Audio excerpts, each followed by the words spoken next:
News 13 Skywatch weather. Well, it turned out to be quite a crazy afternoon and early evening here for many of us. Anywhere you see an orange box, that is where a severe thunderstorm warning remains in effect. And we do see a couple of waves of these strong to severe storms, one that's moved on through much of the upstate, continuing to move off to the southeast. Then we have another round that is beginning to move into our far western mountain counties.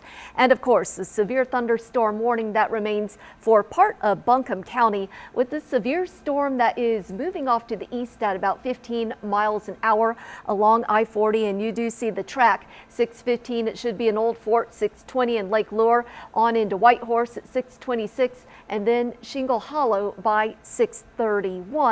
And these storms have a history of producing damaging winds, bringing down some trees, power lines. Also, hail can't be ruled out.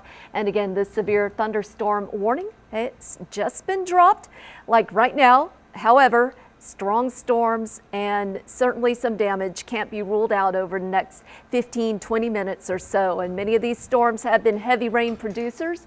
We see over the last 3 hours over an inch of rain falling around Asheville, over an inch up in Madison County, and also out around Franklin. We could do it all over again tomorrow. We are under a marginal risk. That is a very slight risk, but most of us were not even under that marginal risk today, and look at what happened.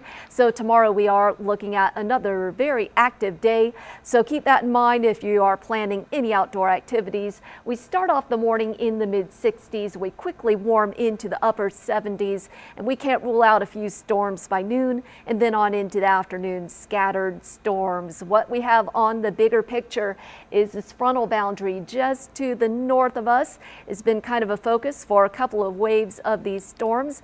As we go on through the overnight, it still stays just to the north of us, but then it begins to slowly kind of move down into our northern mountains late on Monday. Monday is going to be an active day. We do have cooler air moving in on Tuesday with that front backing into our region. We're still going to have that chance of storms though. And then we have a couple of more disturbances moving in on Wednesday ahead of our next front. Hour by hour we go, and we can see that once the sun goes down, things should begin to calm down.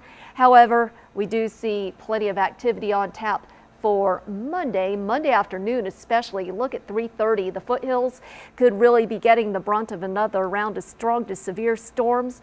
We do get a break, a little bit of a break, but then on Tuesday we do have more scattered hit or miss showers and storms, and it looks like the foothills might be favored at first, and then we see some activity in the western mountains as we go into the dinner time hour. So for tonight, we are going to be in the mid-60s. Highs tomorrow, a little bit cooler than today, but still very warm. We're talking highs around 85. The tourist game tomorrow evening, we're going to be dodging storms, and a quick look at the 7-day forecast shows a brief cool down before we heat back up, headed into the weekend. Frank?